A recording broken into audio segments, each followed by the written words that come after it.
আল্লাহর ওলির কবরের পাশের মধ্যে শয়তানরা এসে নাচ গান করবে, এই নষ্ট মহিলারা এসে নাচ গান করবে, জেনা হবে, ব্যভিচার হবে, সারা রাত গাঞ্জা টানবে, এইগুলো কোনো মুসলমান সহ্য করতে পারবে? আপনারা সহ্য করতে পারবেন? যাদের ভিতরে ঈমান আছে, ঈমানদার কখনো এরকম বেঈমানির কাজ সহ্য করতে পারবে না। এই বেঈমানির কাজ অবশ্যই বন্ধ করতে হবে। ولا قدره ولا بعد له ولا بداية له ولا نهاية له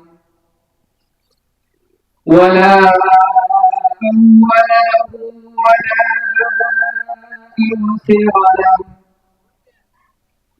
ونشهد أن سيدنا وسندنا وحبيبنا وحبيب ربنا وطبيبنا وطبيب قلوبنا ومولانا ومولانا محمدا عبده ورسوله أما بعد فأعوذ بالله من الشيطان الرجيم بسم الله الرحمن الرحيم ألا إن أولياء الله لا خوف عليهم ولا هم يحزنون الذين آمنوا وكانوا يتقون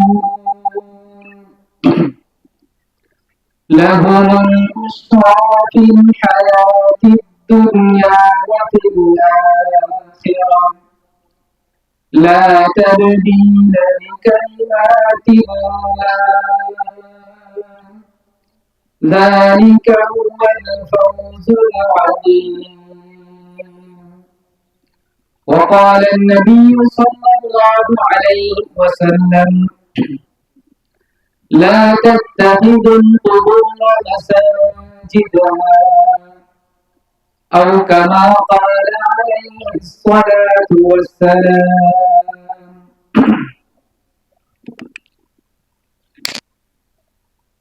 কুমড়া শাসন পূর্বপাড়া জামি মসজিদ কর্তৃক আয়োজিত আজকে এই মহতী সম্মেলনের সম্মানিত সভাপতি, উপস্থিত ওলামায়ে ইকরাম, আমার সামনে উপবিষ্ট দাদাগণ ইসলাম, মহান আল্লাহ রাব্বুল আলামিনের অসংখ্য অগণিত শুকরিয়া যে আল্লাহ রাব্বুল আলামিন আজকে হাজারো ব্যস্ততার মাঝে অনেক কনকনে শীতে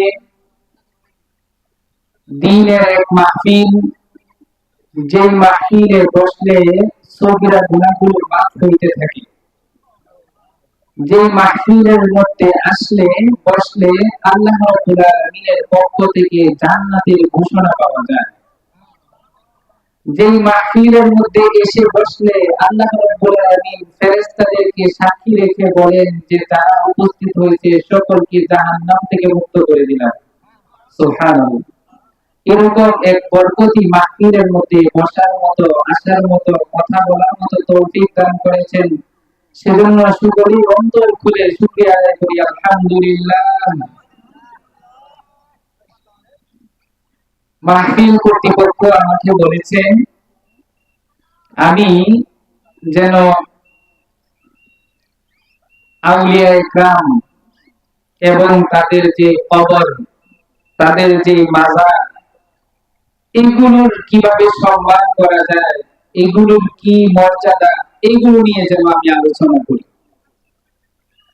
আমি খুব সংক্ষিপ্ত সময়েই কথা বলবো, গুরুত্বপূর্ণ কিছু কথা বলেই আপনাদের মধ্য থেকে বিদায় নেব ইনশাআল্লাহ। যেহেতু এই এলাকাটি দরগাপাড়া মাজার শরীফের পার্শ্ববর্তী এলাকা, আমাদের আশপাশে যেহেতু আউলিয়া ইকরামের মাজার আছে, সেই হিসাবে এই বিষয়টা যারা আমাদের প্রত্যেকের উপর কর্তব্য, ফরজ, যে ওলিদের মাজার কিভাবে সম্মান করতে হয়, তাদের মাজার কিভাবে রক্ষা করতে হয়, আমাদের পিতা মাতার কবর এইগুলো আমরা কিভাবে রক্ষা করব। আমি যে আয়াতে কারিমা তিলাওয়াত করেছি সেখানে আল্লাহ রাব্বুল আলামিন বলছেন, আলা ইন্না আউলিয়া আল্লাহি লা খাউফুন আলাইহিম ওয়া লা হুম ইয়াহজানুন। আল্লাহ রাব্বুল আলামিন বলতেছেন, দুনিয়ার জীবনের মধ্যে যদি কেউ তার ঈমানকে ঠিক করতে পারে, দুনিয়ার জীবনের মধ্যে যদি কেউ তার আমলকে ঠিক করতে পারে, দুনিয়ার জীবনের মধ্যে যদি কেউ আল্লাহ রাব্বুল আলামিনের এই পরিমাণ গোলামি করতে পারে, যে গোলামি করার কারণে দুনিয়ার মধ্যে থাকাকালীন সময়ে আল্লাহ রাব্বুল আলামিনকে নিজের বন্ধু বানাইতে পারছে। বলে যে কেমন বন্ধু বানাইতে পারছে? আল্লাহ রাব্বুল আলামিনের এমন অনেক বান্দা দুনিয়ার মধ্যে এরকম আছে যারা আল্লাহর গোলামি করতে করতে করতে করতে আল্লাহ রাব্বুল আলামিনের কাছে এই পরিমাণ মাহবুব হয়ে যায় যে আল্লাহ রাব্বুল আলামিনের কাছে এই বান্দাগুলো কোনো কিছু চাইতে দেরি হয়, আল্লাহ রাব্বুল আলামিন তাদের সেই চাওয়া পূরণ করতে দেরি করেন না। সুবহানাল্লাহ। এক হাদিসের মধ্যে আল্লাহর নবী সাল্লাল্লাহু আলাইহি ওয়াসাল্লাম বলেছেন, রুব্বা রাজুলিন আশআতা আকবারা লাউ আকসামা আলাল্লাহি লা আওবারনা। আল্লাহর নবী সাল্লাল্লাহু আলাইহি ওয়াসাল্লাম বলতেছেন, পৃথিবীর মধ্যে অনেক ঈমানদার আমলদার এরকম আছে, আশআতা, চুলগুলো কুকরানো এলোমেলো থাকে, ক্ষেতের মধ্যে যে কাজ করে চুল আঁচড়ানোর সময়ই পায় না। আকবারা, চেহারার মধ্যে সব সময় ধুলাবালি লেগে থাকে, এত পরিষ্কারও না। অনেক মানুষ আছে এরকম। রুব্বা রাজুলিন আশআতা আকবারা, আল্লাহ নবী সাল্লাল্লাহু আলাইহি ওয়াসাল্লাম বলতেছেন, এরা আল্লাহর গোলামি করতে করতে আল্লাহর কাছে এই পরিমাণ মাহবুব হয় যে লাউ আকসামা আলাল্লাহি লা আবাররা, আল্লাহর কাছে কসম খেয়ে যদি কোনো একটা কথা বলে আল্লাহ রাব্বুল আলামিন সাথে সাথে তার কথার বাস্তবায়ন করে ফেলেন। সুবহানাল্লাহ।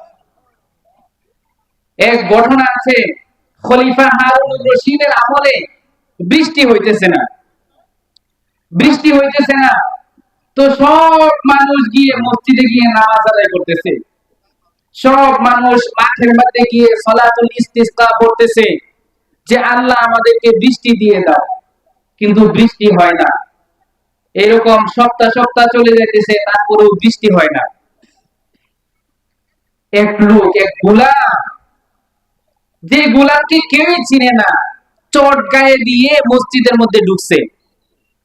মসজিদের মধ্যে ঢুকার পরে এই গোলাম মসজিদের বারান্দার মধ্যে বসে বসে বলতেছে, আল্লাহ তোর বান্দাগুলো কষ্ট করতেছে, তাড়াতাড়ি বৃষ্টি দে। এই গোলাম আল্লাহর কাছে এই দোয়া করে মসজিদ থেকে বের হইতে দেরি হয়েছে, কিন্তু বৃষ্টি হইতে দেরি হয় না। সুবহানাল্লাহ।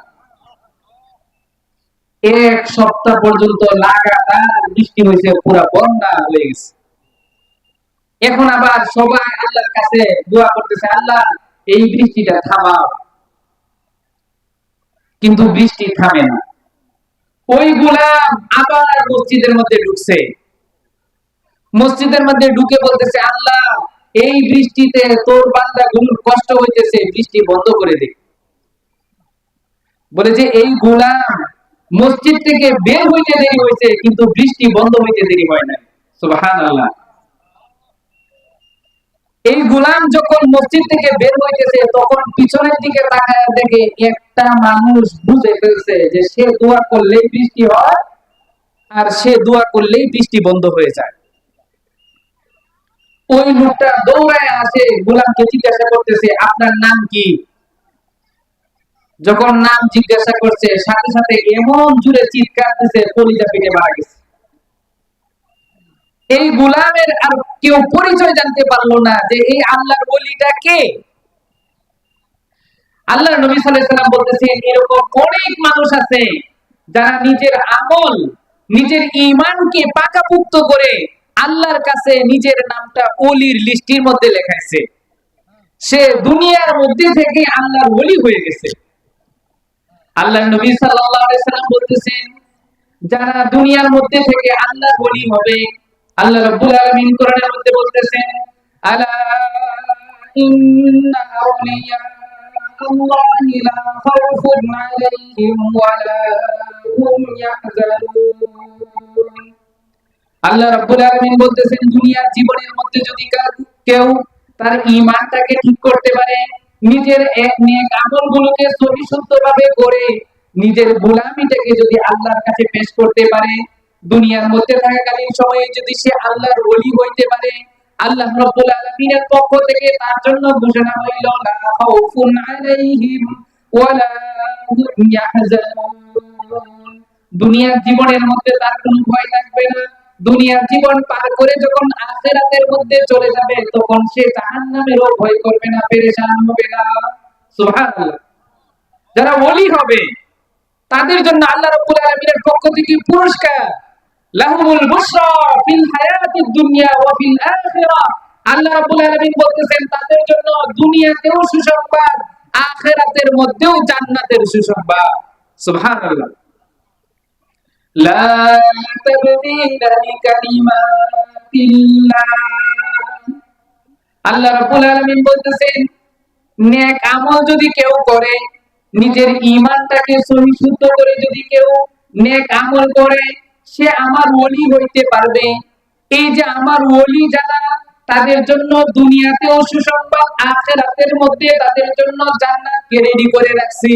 বলে যে এটা শুধু নবীদের জন্য রেডি করে রাখছি, শুধুমাত্র সাহাবাদের জন্য রেডি করে রাখছি, অথবা শুধুমাত্র বাইজিদ বুস্তামি, অথবা শুধুমাত্র এরকম আব্দুল আজিজ বুগদাদি, শুধুমাত্র বাইজিদ বুস্তামি আর আব্দুল আজিজ বুগদাদি আর আব্দুল কাদের জিলানীর জন্য নয়।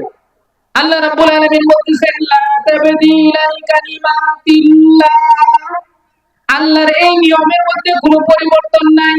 বর্তমান দুনিয়ার মধ্যেও যদি কেউ তার ঈমানকে ঠিক করতে পারে, বর্তমান দুনিয়ার মধ্যেও যদি তার নেক আমল যদি সহিষ্ণুভাবে আদায় করতে পারে, আল্লাহ রাব্বুল আলামিন বলতেছেন, এই মানুষগুলোকেই তা আমার ওলির লিস্টের মধ্যে লিপিবদ্ধ করে ফেলবো। এখনো যারা নিজের নেক আমল ঠিক করবে, আল্লাহ রাব্বুল আলামিন তাদেরকে ওলি বানাবে। ওলি কাকে বলে, এই জিনিসটা একটু বোঝার দরকার। বর্তমান সমাজের মধ্যে আসল জিনিসের পরিচয় না জানার কারণে নকলের ছড়াছড়ি। আসল চিনি না, সেজন্য দোকানের মধ্যে ভেজাল দিয়ে দেয়। আপনি গেছেন যে ডাক্তার সাহেব গ্যাস্ট্রিক হয়েছে, একটা ট্যাবলেট দিন, গ্যাসের একটা পুরি দেন। বলে যে গ্যাসের ট্যাবলেট, যেটা আসল কোম্পানির ট্যাবলেট, ওইটা না দিয়ে নকল কোম্পানির দিয়ে দেয়। কেন? ওই যে আপনি চিনেন না যে আসল ঔষধটা যদি আপনি চিনতেন, আপনাকে কি নকল ওষুধ দিতে পারতো? দিতে পারতো না। আপনি তো হাতে নিয়ে বুঝতে পারতেন এটা আসল না, এটা নকল। সেজন্য আমাদের প্রথমে যে জিনিসটা বোঝার দরকার, সেই জিনিসটা হইলো আল্লাহর ওলি কাকে বলে। আল্লাহর ওলি কাকে বলে এই জিনিসটা আমাদের বোঝার দরকার। পৃথিবী বিখ্যাত মুহাদ্দিস আল্লামা ইবনে তাইমিয়া রাহিমাহুল্লাহ, উনার ফতোয়ার কিতাবের মধ্যে বলতেছেন, ওলি কাকে বলে। আল্লাহর ওলিকে উনি বলতেছেন, হুয়াল মুমিনুত তাকিয়ুল মুত্তাবিউ লিল কুরআনি ওয়াস সুন্নাহ বিফাহমি সালাফিনাস সালিহ। আল্লামা ইবনে তাইমিয়া বলছেন, আল্লাহর ওলি হইল, এক নাম্বার হইল ঈমানদার হওয়া লাগবে। আল্লাহর ওলি হওয়ার জন্য এক নাম্বার কি হওয়া লাগবে? এক নাম্বার হইল ঈমানদার হওয়া লাগবে। নিজের ঈমানকে ঠিক করা লাগবে। ঈমান ঠিক নাই, ঈমান শিখে নাই, মূর্খ গন্ড, সে আল্লাহ কোথায় আছে জানে না, আল্লাহ কি বলছেন কিছুই জানে না, কিছুই বুঝে না। ইবনে তাইমিয়া বলতেছেন, এক নাম্বার হইল ঈমানদার হওয়া লাগবে। সুতরাং কোন বেঈমান আল্লাহর ওলি হইতে পারবে না। কোন বেঈমান আল্লাহর ওলি হইতে পারবে না। আপনারা এখন মনে মনে ভাবতে পারেন, হুজুর বেঈমান আবার আল্লাহর ওলি হয় নাকি? হ্যাঁ, আমরা বেঈমান রেখে আমরা আল্লাহর ওলি মানবো?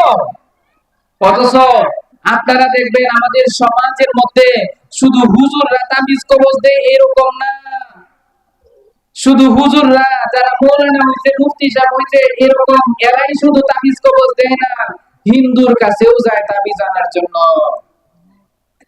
হিন্দুর কাছেও কি আনার জন্য যায়? তাবিজ আনার জন্য। এক হিন্দুর কাছে আমার এক কাছের মানুষ, সে তাবিজ আনতে গেছে। আমি বললাম যে তাবিজ এটা তো হইলো আল্লাহর নবীর শিখানো একটা আমল, যে আমল কোরআন এবং হাদিস থেকে নেওয়া, যে এই আমলগুলো করলে একটা জিনিস থেকে নাজাত পাওয়া যায়, একটা জিনিস হাসিল করা যায়। তো এটা আপনি একজন মুসলমান আল্লাহর ওলি থেকে গিয়ে নিয়ে আসেন, বলে যে না হিন্দুর কাছ থেকে আনি যে ওইটা খুব কাজে দেয়। তো আমাদের পাশের এক হিন্দুর কাছ থেকে সে তাবিজ নিয়ে আসছে। তো আমি বললাম তাবিজ আছে না? আনছি। তাবিজটা খুলে দেখি সেখানে কোরআনের আয়াত লেখা। এই হিন্দু কোরআনের আয়াত লিখে তাবিজ দিছে, আর এই মুসলমান আরেক মুসলমান তাবিজ দেয় যে ওইটা বিশ্বাস করে না। কারে বিশ্বাস করে? এই হিন্দুরে বিশ্বাস করে। এরকম মানুষ সমাজের মধ্যে নাই? হ্যাঁ, সে মনে করতেছে হিন্দু যেটা বলে এটাই হয়ে যায়। সে হিন্দুকে আল্লাহর ওলি বানাইছে। আল্লামা ইবনে তাইমিয়া রাহিমাহুল্লাহ বলতেছেন আল্লাহর ওলি হওয়ার জন্য এক নাম্বার শর্ত হইল হুয়াল মুমিন, এক নাম্বার হইল ঈমানদার হওয়া লাগবে।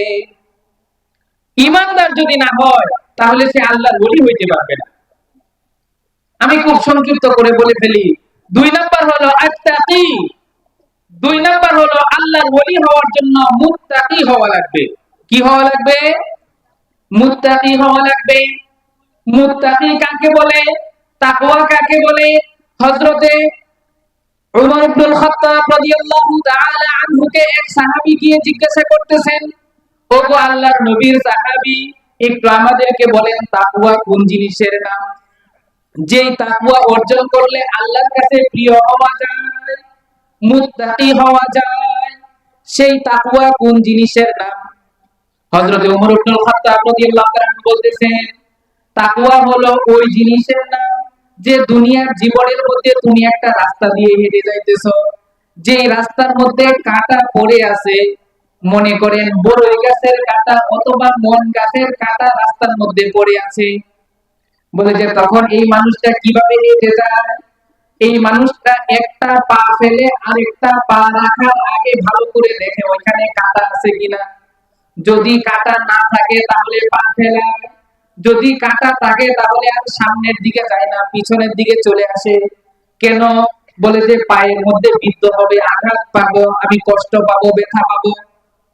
হযরতে ওমর ইবনুল খাত্তাব বলতেছেন তাকওয়া হলো এই জিনিসের নাম, দুনিয়ার জীবনের মধ্যে এমন ভাবে নিজের জিন্দেগিটাকে কাটানো, বলে যে কোনোদিন কোনো গুনাহের পথের মধ্যে না হাঁটা, কোনোদিন কোনো গুনাহের কথা জবান দিয়ে না বলা, কোনোদিন কোনো গুনাহের কথা মাথা দিয়ে চিন্তা না করা, কোনোদিন কোনো গুনাহের কাজ হাত দিয়ে না করা। এইরকম করে যে নিজের জিন্দেগিটাকে পরিচালনা করতে পারবে সে হইতে পারবে আল্লাহর ওলি, সে হইতে পারবে আসল মুত্তাকি।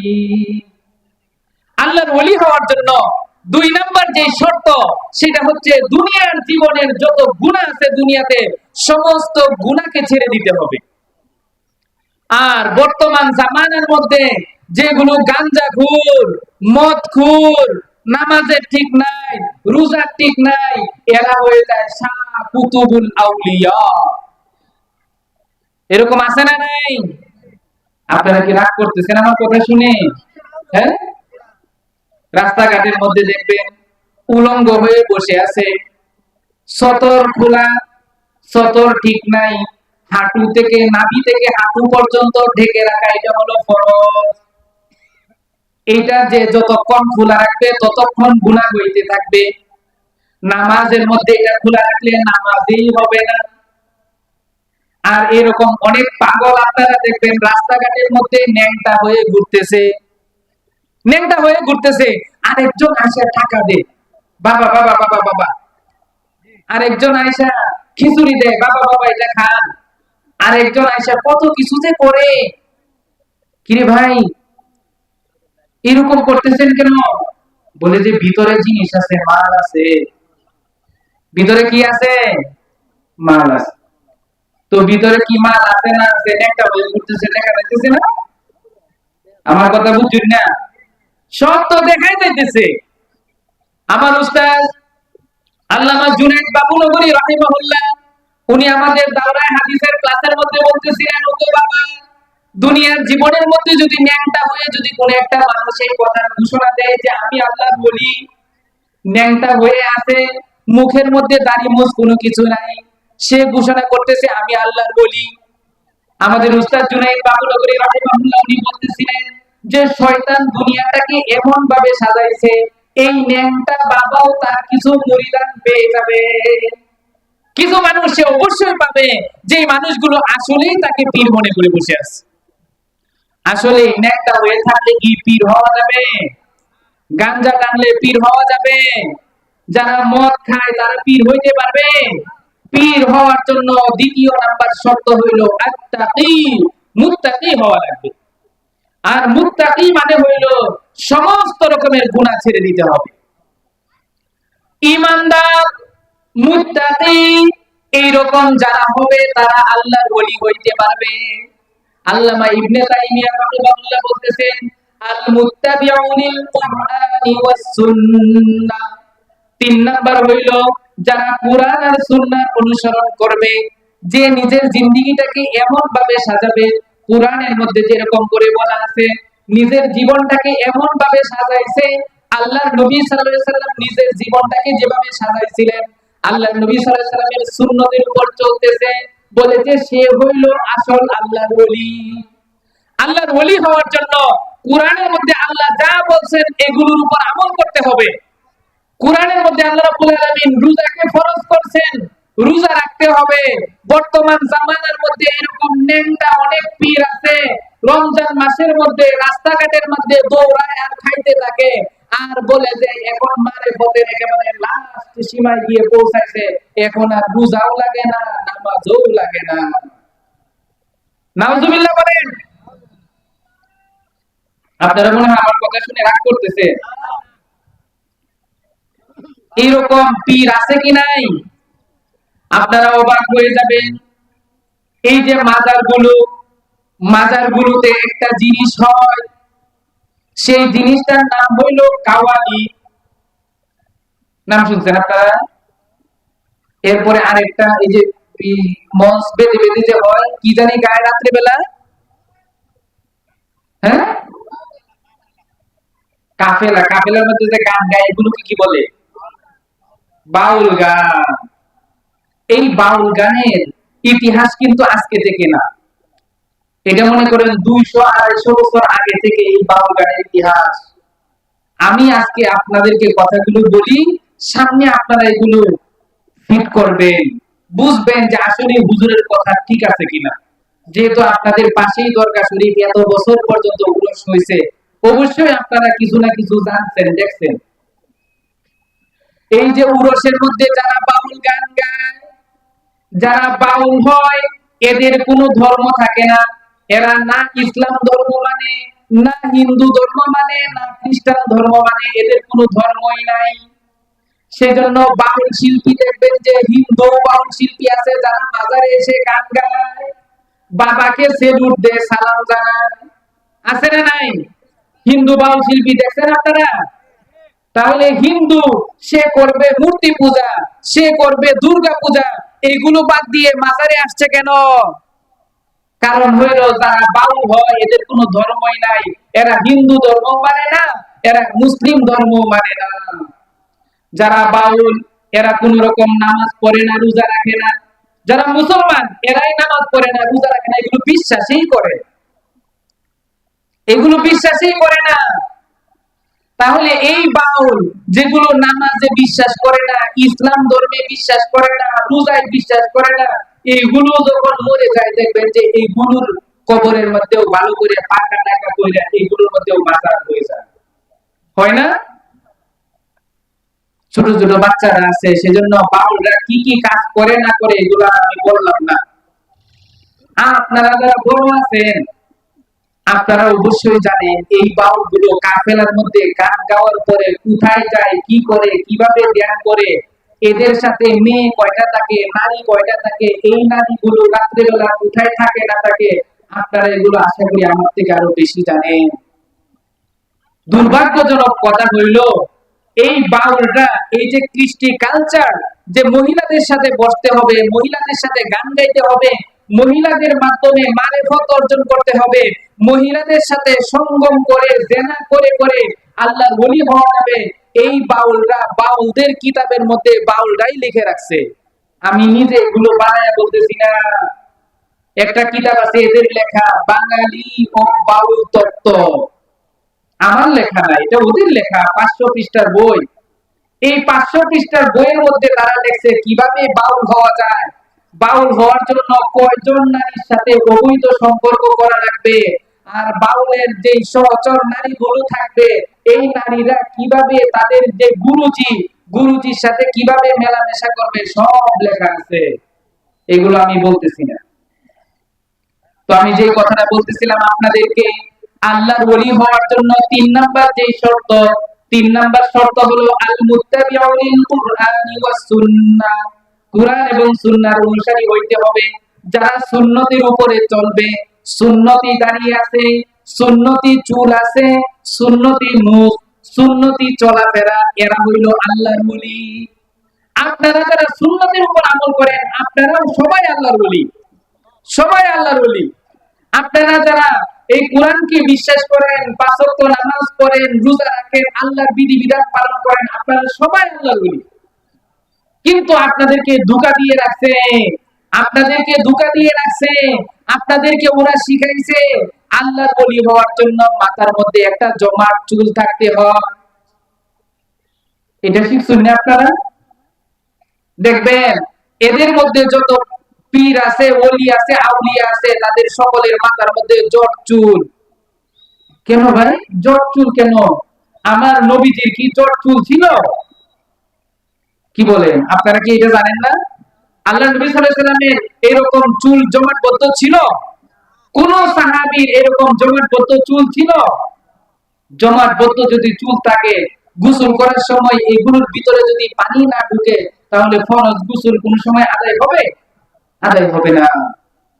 আর সবথেকে অবাক করা বিষয় হলো কি জানেন, জেনা করার পরে যে গোসল ফরজ হয়, এটা এরা বিশ্বাস করে না, সেজন্য মাথার চুলও কাটে। এগুলো খুব ভয়ঙ্কর তথ্য। এগুলো যদি আপনাদেরকে বলি, আপনারা নাক ছিটকাবেন। কিন্তু এদেরকেও আমাদের সমাজের কিছু মানুষ আল্লাহর ওলি মনে করে কিনা? আমার কথা বুঝছেন না? সমাজের মধ্যে কি এমন কিছু মানুষ আছে না, এই সমস্ত ভণ্ডদেরকে আল্লাহর ওলি মনে করে? এদেরকে আল্লাহর ওলি মনে করা যাবে না। আল্লাহর ওলি হলো হুয়াল মুমিনুত তাকিয়ুল মুত্তাবিউ লিল কুরআনি ওয়াস সুন্নাহ বিফাহমি সালাফিনাস সালিহ। আল্লামা ইবনে তাইমিয়া বলতেছেন, আল্লাহর ওলি হলো প্রথমে মুমিন হবে, তারপরে মুত্তাকি হবে, তারপরে কুরআন এবং সুন্নাহ অনুসরণ করবে। 4 নাম্বার হলো আমাদের সলফে সালেহিন যেভাবে চলছে সেভাবে চলবে। রাসূল যেভাবে চলছেন, সাহাবায়ে কেরাম যে জিন্দেগি কায়েম করছেন, যে সুন্নতের উপরে চলছেন, যে মডেলের উপরে চলছেন, যে লাইফস্টাইল জীবন যাপন করছেন, সেটার উপরে যারা থাকবে তারাই আল্লাহর ওলি হইতে পারবে। এর বাহিরে যারা চলবে, এরা কেউ আল্লাহর ওলি হইতে পারবে না। এরপরে আমি আলোচনা একেবারে সংক্ষিপ্ত করে ফেলতেছি, লম্বা, বিশাল লম্বা। আপনাদেরকে যদি এগুলো বলতে চাই, আমি সব লিখে নিয়ে আসছি। আমাকে যখন হুজুর বলছে যে আপনাকে এই বিষয়টা নিয়ে কথা বলতে হবে, আমি অনেক পড়াশোনা করে লিখে নিয়ে আসছি। কিন্তু কেউ যদি আমাকে বলে, আমি রেফারেন্স সহকারে বলতে পারবো, কিন্তু যা লিখছি সব বলতে পারবো না, তাহলে অনেক সময় হয়ে যাবে। তো যে কথাটা আমি বলবো পরের কথাটা, সেটা হলো আল্লাহর ওলি যদি কেউ মারা যায়, কোন ঈমানদার যদি কেউ মারা যায়, তখন তাকে কবরস্থ করতে হয়। যেখানে তাকে দাফন করে, এটার নাম হইল কবর। আর এই কবরকে মানুষ জিয়ারত করতে আসে, কবরের কাছে গিয়ে মাইয়িতের জন্য দোয়া করে। এই জিয়ারতের এই শব্দটা, এই কাজগুলোর নাম হইল জিয়ারত।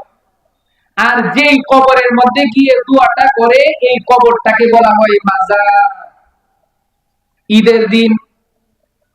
ঈদের নামাজ আদায় করার পরে আপনি আপনার পিতামাতার কবরের কাছে গিয়ে মোনাজাত করেন, তাদের জন্য গুনাহ মাফের জন্য দোয়া করেন।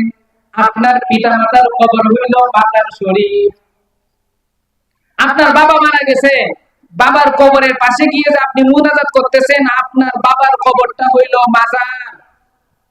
আরবিতে এটাকেই মাজার বলে, যেটাকে জিয়ারত করা হয়। সেই হিসেবে সকল মুমিনের কবরই মাজার, সকল মুমিনের কবরই মাজার। এখন কথা হইল, আমরা তো সবার কবরকে মাজার বলি না। আমাদের সমাজের মধ্যে নির্দিষ্ট কিছু কবরকে মাজার বলে। নির্দিষ্ট কিছু কবর মানে হলো যারা প্রখ্যাত আল্লাহর ওলি, তাদের কবরকে মাজার বলা হয়, আর সাধারণ মুসলমানের কবরকে মাজার বলা হয় না। কিন্তু নিয়ম এবং সিস্টেম অনুপাতে সকল মুমিনের কবরই মাজার। আপনার বাবার কবর ওই পীরের কবরের যেই দাম, আপনার বাবার কবরেরও একই দাম। একজন মুসলমানের কাছে পীরের কবর আর বাবার কবরের মধ্যে কোনো পার্থক্য নাই। কিন্তু আমাদের সমাজে কিছু মানুষ নির্দিষ্ট কিছু কবরকে মাজার বানাইছে। মাজার বানানো এটা খারাপ নয়, এটা সুন্নত। মাজার মানে কি? জিয়ারত করা, যেখানে গিয়ে দোয়া করবে, দরুদ শরীফ পড়বে, তার জন্য গুনাহের জন্য মাফ চাইবে, তাকে যেন আল্লাহ জান্নাত দেয় সেটা দোয়া করবে, এটা তো ভালো কাজ। কিন্তু এই মাজারগুলোকে কেন্দ্র করে আমাদের সমাজের মধ্যে এখন অনেক রকমের শিরিক গড়ে উঠছে। শয়তান সব থেকে বেশি যেটার জন্য মেহনত করে, দেখেন একজন মুসলমান যদি নামাজ না পড়ে, সে এক সময় না এক সময় জান্নাতে চলে যেতে পারবে। একজন মুসলমান যদি রোজা না রাখে, তাহলে সে এক সময় না এক সময় সে জান্নাতে যাবেই যাবে। হয়তো জাহান্নামের মধ্যে কিছুদিন জ্বলবে, কিন্তু জান্নাতে যেতে পারবে। কিন্তু কোন মানুষের অন্তরের মধ্যে যদি জানলা পরিমাণ শিরিক থাকে, হাদিস শরীফের মধ্যে আল্লাহ নবী সাল্লাল্লাহু আলাইহি ওয়াসাল্লাম বলতেছেন, লা ইয়াদখুলুল জান্নাতা মান কানা ফি কলবিহি মিসকালা যাররাতিন মিন শিরকিন। আল্লাহ নবী সাল্লাল্লাহু আলাইহি ওয়াসাল্লাম বলতেছেন, কারো অন্তরের মধ্যে যদি সরিষার দানা পরিমাণ শিরিক থাকে, গুনাহ তো গুনাহের পাহাড় নিয়ে যদি কোনো বান্দা যদি আল্লাহর সামনে গিয়ে উপস্থিত হয়, হাদিস শরীফের মধ্যে আসছে কোনো বান্দা গুনার পাহাড় নিয়ে এসে আল্লাহর সামনে যদি গিয়ে বলে, আল্লাহ আমাকে মাফ করে দাও, আল্লাহ রাব্বুল আলামিন সাথে সাথে তাকে মাফ করে দেন। সুবহানাল্লাহ। কিন্তু কারো অন্তরের মধ্যে যদি বিন্দু পরিমাণ শিরিক থাকে, সরিষার দানা পরিমাণ শিরিক আছে, আল্লাহ রাব্বুল আলামিন তার এই শিরিকের গুনাহকে মাফ করবেন না। এক আয়াতের মধ্যে আল্লাহ রাব্বুল আলামিন বলতেছেন, ইন্নাল্লাহা লা ইয়াগফিরু আন ইউশরাকা বিহি ওয়া ইয়াগফিরু মা দুনা যালিকা লিমান ইয়াশা। আল্লাহ রাব্বুল আলামিন শিরকের গুনাহ মাফ করবেন না। শিরক ছাড়া অন্য যত গুনাহ আছে আল্লাহ রাব্বুল আলামিন চাইলেই সব গুনাহকে মাফ করে দিবেন, শিরকের গুনাহকে মাফ করবেন না। সেজন্য শয়তান একজন নামাজি ব্যক্তিকে বেনামাজি বানানোর জন্য যতটুকু মেহনত করে, তার থেকে হাজার গুণ বেশি মেহনত করে যে একজন নামাজি ব্যক্তির অন্তরের মধ্যে সরিষার দানা পরিমাণ শিরক কিভাবে ঢুকানো যায়। সেজন্য আমাদের এই মাজারগুলোকে কেন্দ্র করে বর্তমান এই পরিমাণ শিরক গড়ে উঠছে। বলে যে মাজারের মধ্যে গিয়ে সন্তান চায়, 10-12 বছর হয়ে গেছে সন্তান হইতেছে না, মাজারে গিয়ে মান্নত করে, বাবা আমাকে একটা সন্তান দিয়ে দাও। মেয়ে হয়ে গেছে 5টা, এখন একটা ছেলের দরকার। শাহজালালের মাজারে গিয়ে বলে, বাবা আমাকে একটা ছেলে দিয়ে দাও। আরেকজনে বলে যে বাইজিদ বুস্তামির মাজারের মধ্যে যে মাছগুলো আছে, এই মাছগুলোকে যদি গিয়ে তুমি এটা খাওয়াও তাহলে তোমার সন্তান হবে। বলে যে বাইজিদ বুস্তামির মাজারের মধ্যে গিয়ে ওই যে মাছগুলোকে খাওয়ানো শুরু করে। অথচ এই যে সন্তান কে দেয়, বাবা দেয় নাকি আল্লাহ দেয়? কথা বুঝতেছেন না আমার? এই যে ছেলে সন্তান, 5টা মেয়ে হয়েছে, একটা ছেলের দরকার, এই ছেলে সন্তান বাবা দিবে নাকি আল্লাহ দিবে?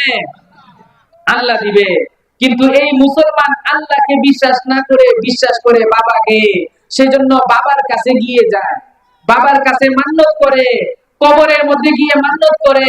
কবরের জন্য যারা মান্নত করবে, বাবার নামে যারা মান্নত করবে, মান্নাত বিগাইরিল্লাহি ফাকাদ আশরাক, কেউ যদি আল্লাহকে ছাড়া অন্য কারো নামে যদি মান্যত করে, সাথে সাথে সে মুশরিক হয়ে যাবে, সাথে সাথে মুশরিক হয়ে যাবে। আল্লাহ রাব্বুল আলামিন ছাড়া অন্য কারো নামে কোনো রকম মান্যত করা যাবে না। আজকে মাজারের মধ্যে যারা গরু ছাগল নিয়ে যায়, এরা কি হিন্দু না মুসলমান? কথা বুঝতেছেন না? মাজারের মধ্যে যারা মান্যত ছিন্নি নিয়ে যায়, এরা হিন্দু না মুসলমান? মুসলমান। এই মুসলমান কেন ওই মাজারের মধ্যে গেল? কারণ মাজারের মধ্যে গেলেই শিরিকের গুনাহ হবে, মাজারের মধ্যে মান্যত করলে শিরিকের গুনাহ হবে, মাজারের পীরের নামে যদি কোনো জন্তু জবাই করে ওইটার মধ্যেও শিরিকের গুনাহ হবে। আর কেউ যদি এরকম বিন্দু পরিমাণ শিরিক করে, সে কখনো জান্নাতের মধ্যে যাইতে পারবে না, সে চিরস্থায়ীভাবে জাহান্নামের মধ্যে যাবে। সেজন্য শয়তান বলে, নামাজ পড়ো না পড়ো ওইটা দরকার নাই, আগে গিয়ে মাজারের মধ্যে সেজদা দিয়ে আসো, আগে গিয়ে পীর বাবার নামে একটা মান্যত দিয়ে আসো, আগে গিয়ে পীর বাবার নামে একটা সেজদা দিয়ে আসো, পীর বাবার জন্য একটা কিছু সিন্নি দিয়ে আসো, তাহলেই তোমার সবকিছু হয়ে যাবে। শয়তান এটা কেন করলো?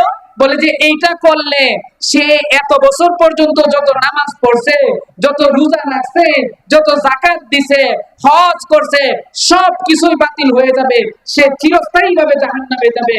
সেজন্য অন্য কোনো কাজ করার দরকার নাই, তাকে মাজারে নেওয়ার দরকার। সেজন্য শয়তান সব থেকে বেশি মেহনত করে মাজারে নিয়ে যায়।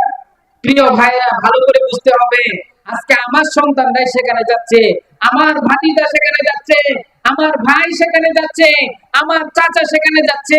আমি আমার চাচার উপর যদি কেউ এসে আক্রমণ করে, আমি অনেক রেগে যাই, আমি তাকে রক্ষা করতে যাই, কিন্তু সে যে চিরস্থায়ী জাহান্নামের পথের মধ্যে চলে যাচ্ছে, আমার অন্তরের মধ্যে কোন রকম ব্যথা হইতেছে না, ব্যথা হইতেছে না। আমাদের অন্তরের মধ্যে এই ব্যথাটা আসা দরকার। ওই দিন মডেল মসজিদের মধ্যে এক লোক গেছে, এক লোক গিয়ে বলতেছে, হুজুর আমি 12-13 বছর পর্যন্ত প্রতি বছর শাহজালালের মাজারের মধ্যে গিয়ে একটা করে ছাগল দিয়ে আসি। হুজুর আপনি যে কথা বলছেন সেই অনুপাতে তো আমার ঈমান টিমান কিছু নাই, নতুন করে আবার আমারে কালিমা পড়া, নতুন করে আবার কালিমা পড়া। তো এই লোক যে আমার সামনে আসছে, আমি দেখি রূপার তাবিজ, রূপার মালা এখানে লটকায়া, তাবিজ তাবিজ কতগুলি দিয়ে, 5 আঙ্গুলের মধ্যে 5টা ওই যে আংটি, এক এক আংটির ভিতরে নাকি এক এক তাবিজ।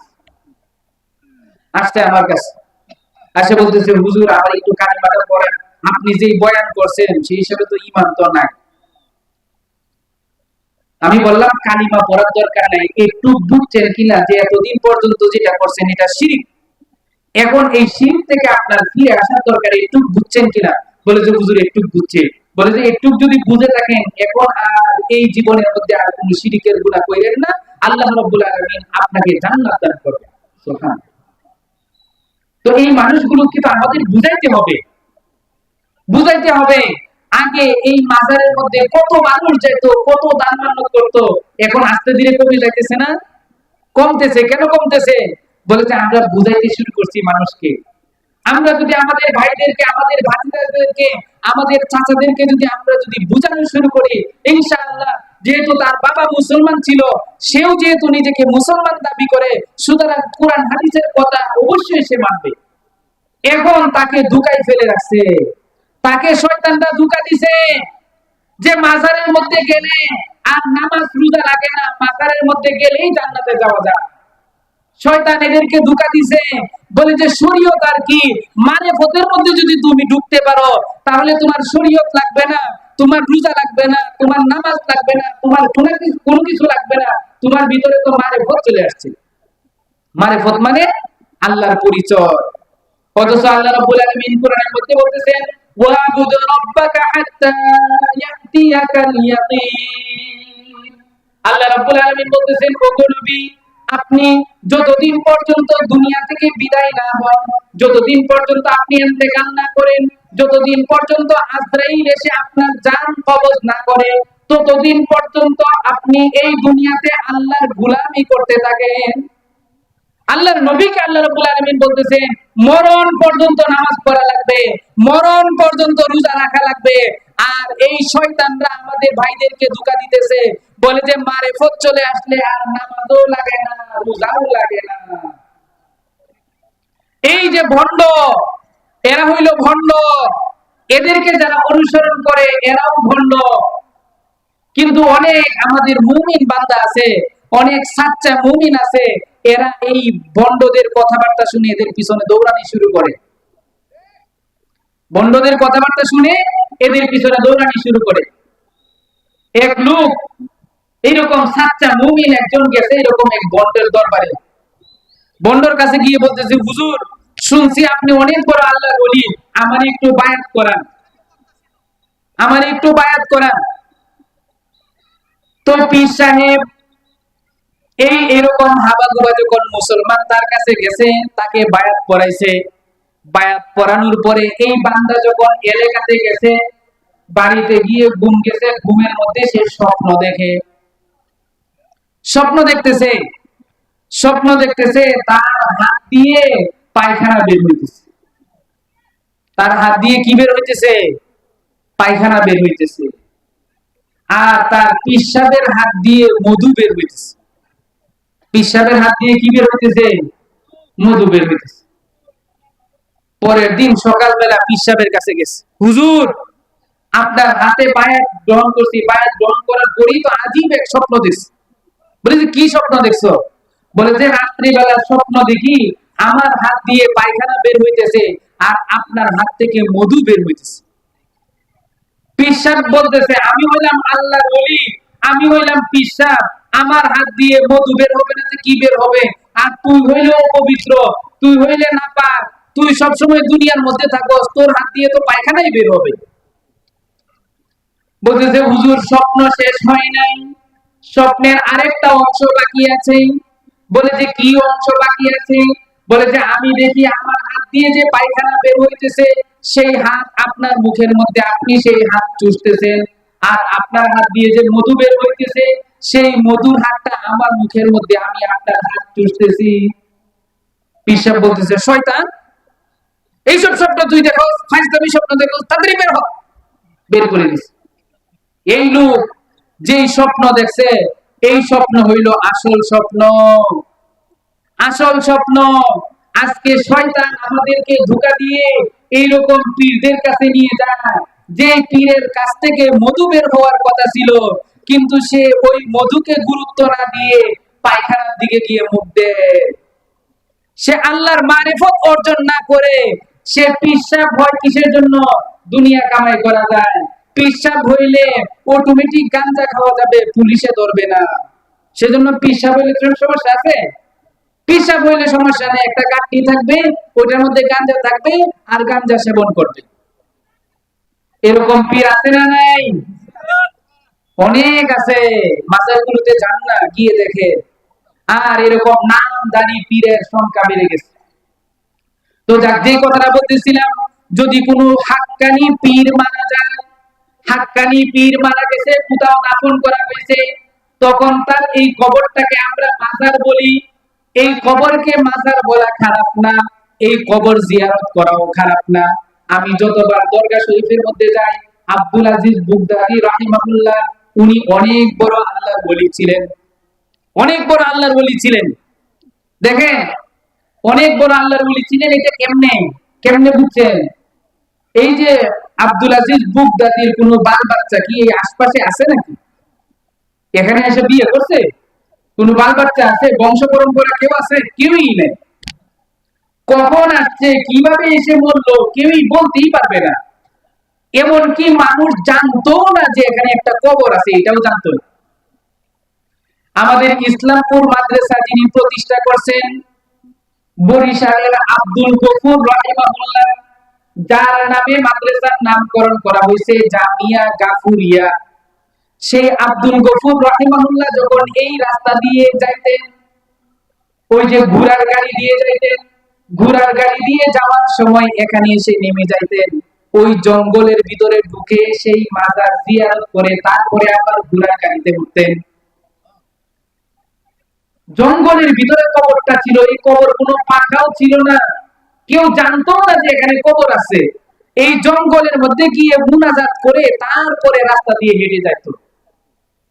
সিলেটের একজন আল্লাহর ওলি ছিলেন আল্লামা গহরপুরী রাহিমাহুল্লাহ।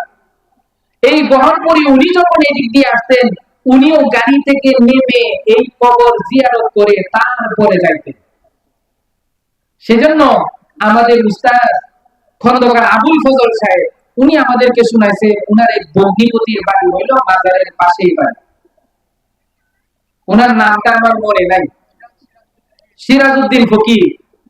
এই সিরাজউদ্দিন ফকির সর্বপ্রথম নিজের বাড়ির কবরটাও পাকা করছে, আর ওই জঙ্গলের ভিতরে যে কবরটা ছিল এই কবরটাও পাকা করছে। সর্বপ্রথম এই কবর পাকা করছে, চিহ্ন দিছে সিরাজউদ্দিন ফকির। তখন এখানে উরস হবে তো দূরের কথা, কিছুই ছিল না। এই সিরাজউদ্দিন ফকির ওনার ছেলেরা হয়তো জীবিত আছে, এরা হয়তো বলতে পারবে যে তার বাবা যে কবর পাকা করছিল। আর এখন এরা কি বলে জানে, যারা উরস করে এরা বলে 750 বছর ধরে এখানে উরস হইতেছে, এত শত বছর ধরে উরস হইতেছে, এখন আপনারা বন্ধ করে দিবেন। অথচ সিরাজ সাহেব এই কবর পাকা করতে কি 100 বছর হয়ে গেছে? সর্বোচ্চ হইলে 40 থেকে 50 বছর হয়েছে, এরকমও হয়েছে না। এই তো দেখেন, এরকমও হয়েছে না। এই মাজার কিছুই ছিল না, আর এখানে যিনি শুয়ে আছেন উনি সত্যিকার আল্লাহর ওলি। উনি দাওয়াত দেওয়ার জন্য, আমাদেরকে ইমানদার বানানোর জন্য সেই ইয়ামান থেকে চলে আসছেন, সেই বাগদাদ থেকে চলে আসছেন। উনি নিজের বউ বাচ্চা আত্মীয় স্বজন সবকিছু ছেড়ে দিয়ে আমাদের এলাকাতে এসে মারা গেছেন। এখানে উনার দাফন হয়েছে। আমাদেরকে ইমানদার বানানোর জন্য আসছিলেন, আমাদেরকে নামাজি বানানোর জন্য আসছিলেন, আমাদেরকে রোজাদার বানানোর জন্য আসছিলেন।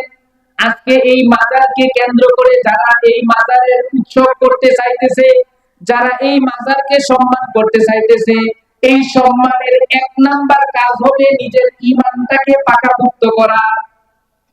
আপনি যদি আব্দুল আজিজ বুগদাদিকে সত্যিই যদি সম্মান করেন, উনার মাজারকে যদি সত্যিই যদি সম্মান করেন, উনি যে কাজটা করছে এই কাজটাই তো আপনাকে করতে হবে নাকি? তাহলে আব্দুল আজিজ বুগদাদি উনি আমাদেরকে আসছিলেন সত্যিকার ইমানদার বানানোর জন্য। তাহলে আপনি যদি আব্দুল আজিজ বুগদাদির উরস করতে চান, সর্বপ্রথম আপনাকে ইমানদার হওয়া লাগবে, সর্বপ্রথম আপনার কালিমা ঠিক করা লাগবে।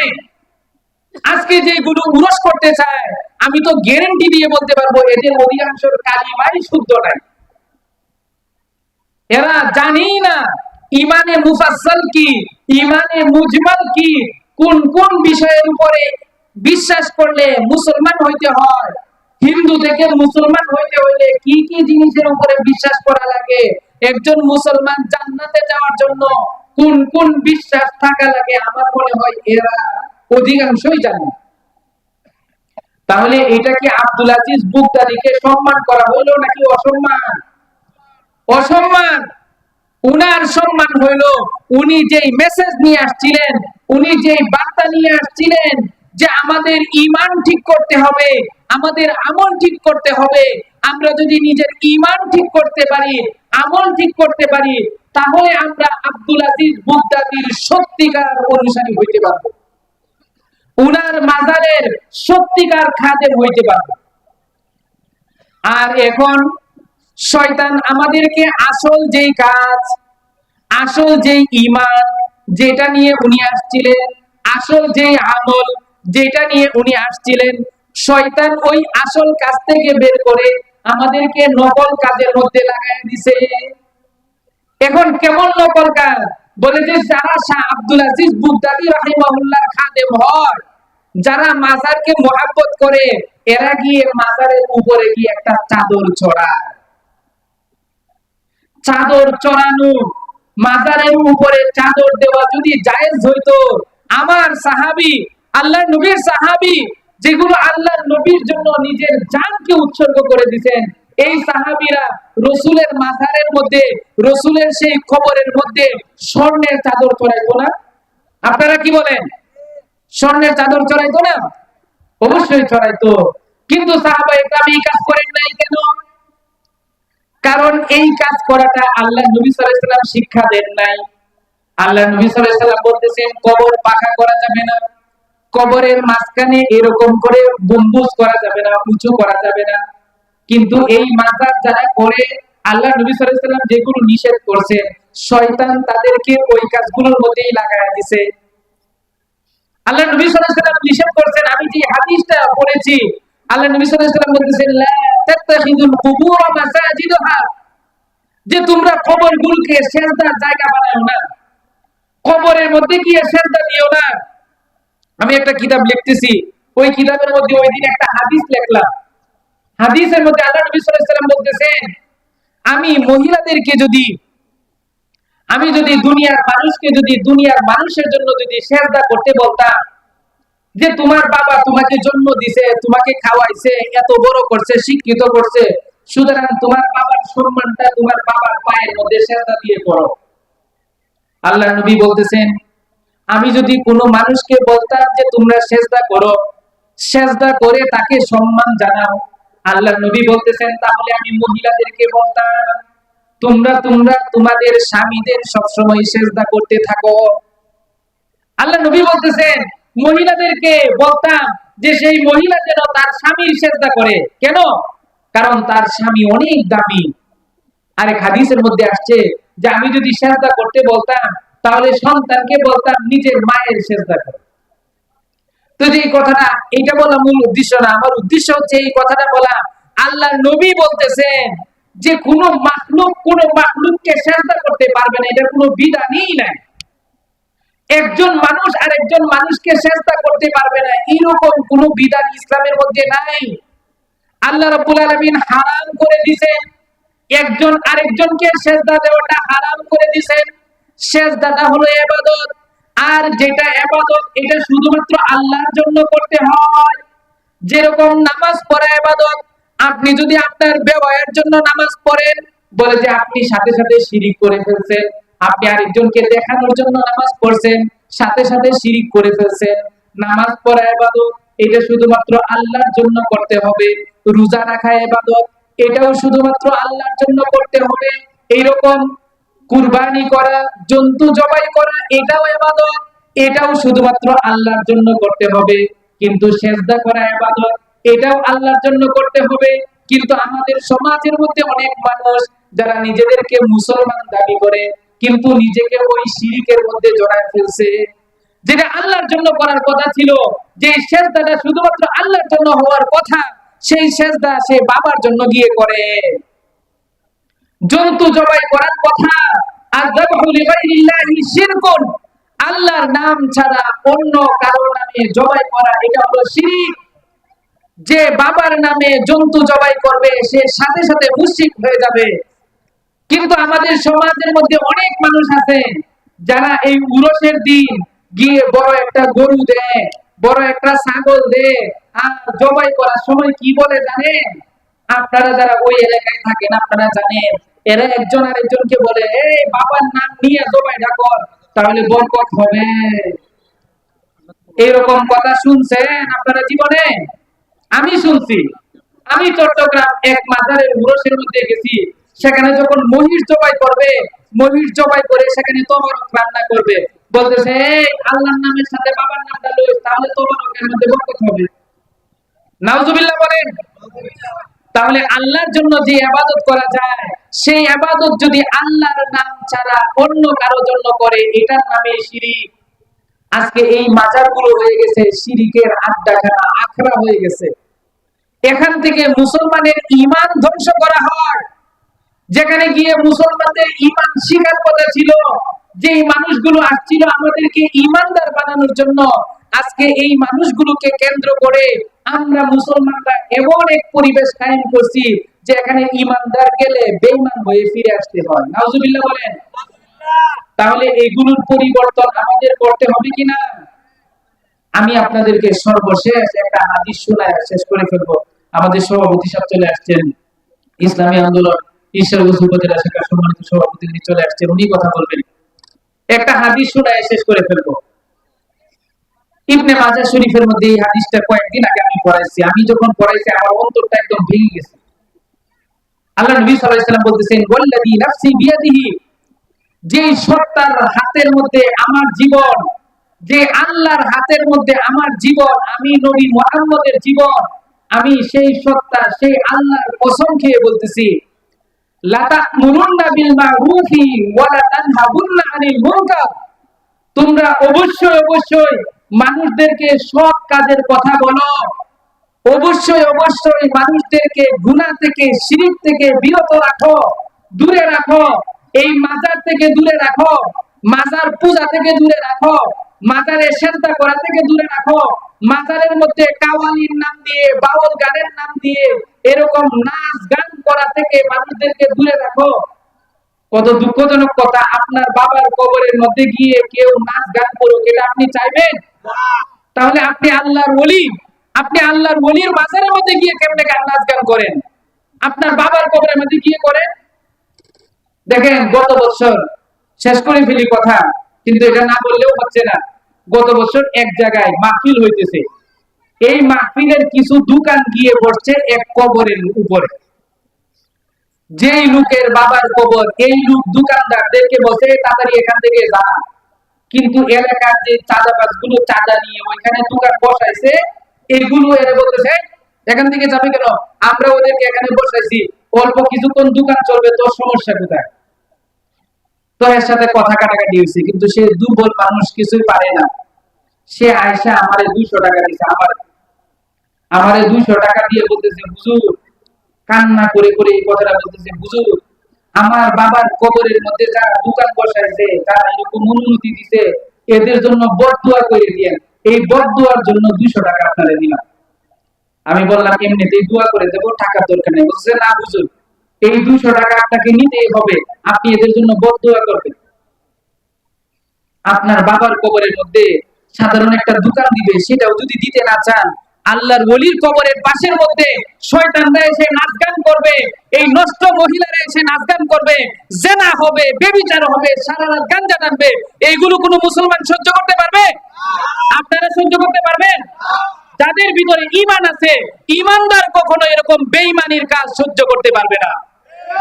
এই বেঈমানির কাজ অবশ্যই বন্ধ করতে হবে। এইটা যদি বন্ধ না করে, আমাদের সকলের সম্মিলিতভাবে যে কোনো মূল্যে হোক এদেরকে বুঝায় শুনে, না হলে চট থাপ্পড় দিয়ে হইলেও এটা বন্ধ করতে হবে। আল্লাহ নবী সাল্লাল্লাহু আলাইহি ওয়াসাল্লাম বলতেছেন, তোমরা অবশ্যই মানুষদেরকে সৎ কাজের কথা বলো, আর যারা গুনাহের কাজ করতে চায় এদেরকে গুনাহ থেকে বিরত রাখো। আউলা ইউশিকাল্লাহু আইয়ুআযিবাহুম বিইকাবিহি। আল্লাহর নবী বলতেছেন, এই দুইটা কাজ যদি না করো, যেগুলো গুনাহ করতেছে কবরের মধ্যে গিয়ে, এদেরকে যদি গুনাহ থেকে বিরত না রাখো, আল্লাহ রাব্বুল আলামিনের কাছে আমার ভয় হয়, আল্লাহ রাব্বুল আলামিন তোমাদের সকলকে এমন শাস্তি দিবেন, এমন শাস্তি দিবেন। আল্লাহ নবী সাল্লাল্লাহু আলাইহি ওয়াসাল্লাম বলতেছেন, ফাতাদউকুম, এরপরে ফাতাদউন আল্লাহ, তোমরা আল্লাহকে ডাকবে, আল্লাহর কাছে দোয়া করবে, মুনাজাত করবে, আল্লাহ আমি বিপদে পড়ছি, আমার বিপদটা দূর করো, আল্লাহ আমাকে একটা সন্তান দাও, আল্লাহ আমি বেজালের মধ্যে আছি, বেজালটা দূর করো। আল্লাহ নবী সাল্লাল্লাহু আলাইহি ওয়াসাল্লাম বলতেছেন, যারা এরকম গুনাহের কাজ দেখার পরেও মানুষকে গুনাহ থেকে বিরত রাখে না, এটার জন্য চেষ্টা করে না, ফালা ইস্তাজাবু লাকুম, এদের কোনো দোয়া আল্লাহ কবুল করবে না। নাউজুবিল্লাহ বলেন। এই যে হারাম কাজ থেকে মানুষকে যদি আমি বিরত রাখতে না পারি, মানুষকে যদি বিরত রাখার চেষ্টা না করি, আল্লাহর পক্ষ থেকে যে শাস্তি আসবে, এই শাস্তি হইল যে আমরা দোয়া করব আল্লাহর কাছে, কিন্তু আল্লাহ কোনোদিন আমাদের কোনো মুনাজাতেই কবুল করবেন। এরকম অবস্থা আমাদের হইতেছে না? আমরা চিন্তা করতেছি, কি রে, দোয়া করি কবুল হয় না কেন? আল্লাহ নবী সাল্লাল্লাহু আলাইহি ওয়াসাল্লাম সব বলে গেছেন কখন কখন দোয়া কবুল হয় না। তাহলে দোয়া কবুল না হওয়ার কাজের মধ্যে আমরা সবাই জড়িত আছি না? আমরা সবাই বুঝতেছি এখন আমাদের দোয়া কেন কবুল হইতেছে না। সেজন্য আমরা সকলেই সৎ কাজের আদেশ করব, অসৎ কাজ থেকে নিষেধ করব, মানুষদেরকে বুঝায়া শোনায়া তাদেরকে গুনাহ থেকে বিরত রাখবো। সকলেই চেষ্টা করব তো ইনশাআল্লাহ। আর আল্লাহর ওলিদের যে মাজারগুলো আছে, এই মাজারগুলো কিভাবে সংরক্ষণ করা যায়, এখানে কিভাবে গুনাহ বাদ দিয়ে সওয়াবের কাজ করা যায়, কালিমার মস্ক হইতে পারে, জিকির আজকার হইতে পারে, এখানে একটা ছোট করে সুন্দর একটা মাদ্রাসা হইতে পারে, যেখানে 24 ঘন্টা কোরআন তেলাওয়াত হবে, আল্লাহর ওলি সওয়াব পাবে। এই কাজগুলো করার জন্য আমরা প্রত্যেকেই নিজের জায়গা থেকে চেষ্টা করব। ঠিক আছে তো ইনশাআল্লাহ? আল্লাহ রাব্বুল আলামিন আমাদের সকলকে কবুল করুন। শেষে একটা কথা বলে দিই, অনেকেই মনে করবে হুজুর মাজার ভাঙে রেখে দিচ্ছে। মাজার ভাঙতে বলছি? মাজার ভাঙা যাবে? মাজার ভাঙার যদি কোনো বিধান থাকতো ওইটা আমি বলেই যাইতাম। মাজার ভাঙার কোনো বিধান নাই, সেজন্য বলি না। বুঝছেন কথাটা? আবার কেউ এটা মনে করেন না যে মডেল মসজিদের ইমাম সাহেব বলে গেছে মাজারটা ভাঙিয়ে নিয়ে চল দিন, এরকম কাজ করবেন নাকি? এরকম কাজ করা যাবে না। এরকম কাজ যদি যায় উলামা একরামই বলবে যে এটা করার জন্য বলছি, এটা সবাই করবেন। ঠিক আছে তো ইনশাআল্লাহ? আল্লাহ রাব্বুল আলামিন এই সংক্ষিপ্ত কথাগুলো আমাকে এবং আমাদের সকলকে আমল করার মতো তৌফিক দান করেন। সকলেই বলেন আমিন। ওয়া আখিরু দাওয়ানা আলহামদুলিল্লাহ।